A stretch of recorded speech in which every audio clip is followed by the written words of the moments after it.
a coyote decided to take a swim to Alcatraz, of all places. Now, seeing coyotes in San Francisco, while it might feel a little jolting or jarring when it happens, this coyote was watching runners in Golden Gate Park, pretty much unfazed, just hanging out.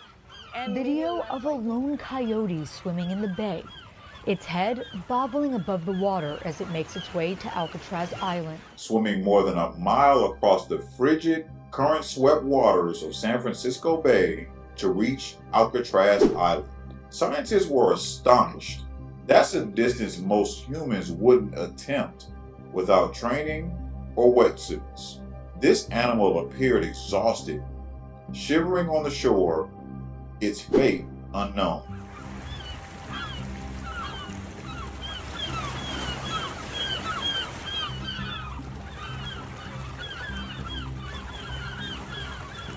Hey, buddy. Oh my god. Dude, he was really sick. He wouldn't be able to swim anymore. Experts think it may have simply been trying to avoid heavier urban hazards or reach new territory in a crowded landscape. That moment, a coyote crossing one of the most forbidden natural barriers in a major urban area illustrates the same pattern: pressure, opportunity, and a willingness to go where others won't. I mean, think about it. When was the last time you saw a coyote taking a long swim like this? Before cities, coyotes survived by being the animal that did not get caught. They weren't the biggest predators. They weren't the strongest. They didn't win by intimidation.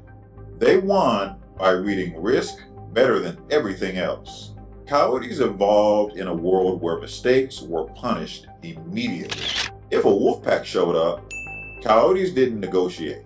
They vanished. If a cougar moved through, coyotes didn't stand their ground. They disappeared. Bears didn't even need to fight them. Bears could just arrive, and coyotes would lose their food. So the coyote's superpower was never strength. It was calibration. Like, how close is too close? When do I flee? When do I freeze? When do I risk it? For thousands of years, the winning strategy was simple. Fear works. The cautious coyotes survived long enough to reproduce. The bold ones did not. So that's what makes the modern city coyote so unsettling. Because when you see one calmly trotting down a suburban street, it feels wrong, doesn't it? Not like scary movie wrong, more like the rules changed and nobody told you. To understand the city coyote, you have to understand what happens when you remove pressure from an adaptable species. Across huge parts of North America, humans spent generations pushing large predators back, and in many places, wiping them out locally. Now, I'm not going to turn this into a political argument, just a practical reality. When the animals that suppress you disappear, your danger ceiling rises. Coyotes don't need to become super predators. They just need the environment to become less punishing. And as landscapes become fragmented, neighborhoods, green belts, parks, rail corridors, drainage canals, like coyotes gain something wild ecosystems don't always give you: predictable pathways. They could move without crossing into open territory. They could travel like commuters. But that still doesn't explain the biggest leap. Why coyotes stopped acting like ghosts? Why they started acting like locals? That brings us to the mistake. Here's the simplest way to say it. So, for most of history, a coyote that got too close to humans paid for it. Not get scolded, paid for it. Trapped, shot, chased off hard. Consequence shapes behavior, but modern urban life quietly changed consequences. And we did it in 3 ways. First, we made enforcement harder. So in dense suburbs and cities, you can't just deal with it like the old way. Shooting isn't an option in populated areas for obvious reasons. Number two is we made boldness more profitable. Cities created endless calories, garbage, compost, fallen fruit, rodents drawn to humans, outdoor pet food. Urban management guidance is blunt about it. Readily available food sources in residential areas are a major draw, and bold behavior is often tied to food conditioning. Third is, we made boldness safer, right? And here's the real kicker.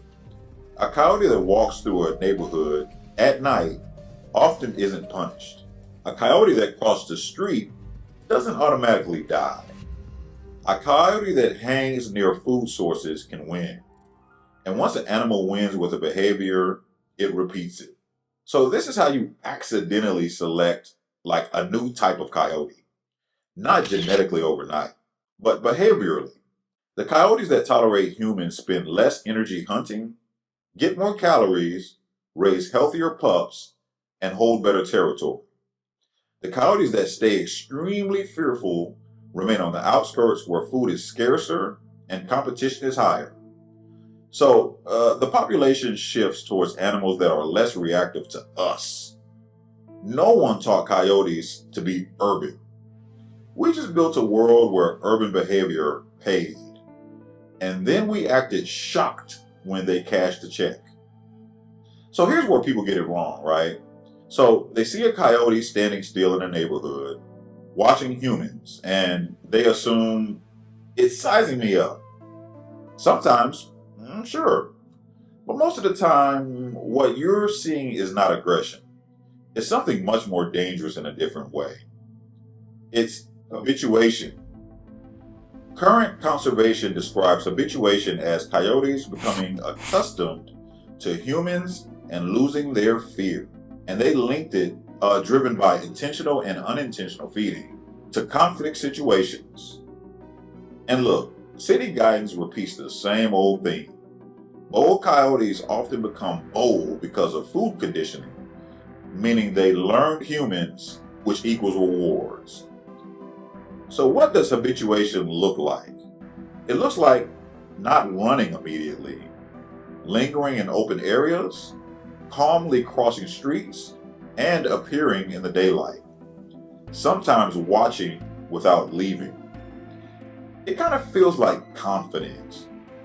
Sometimes confidence is simply, you don't matter enough to react to. That's when coexistence gets shaky.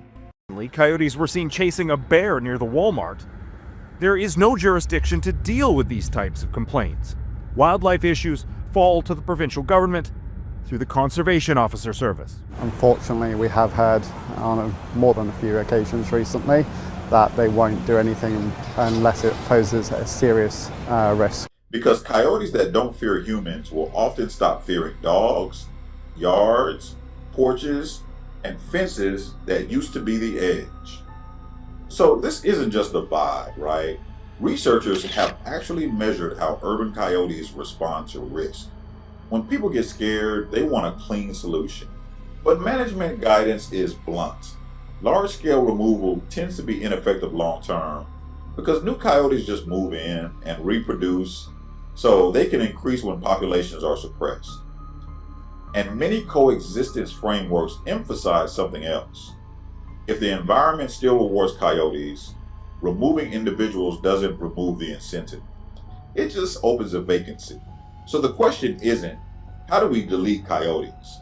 The real question is, how do we make urban boldness stop pain?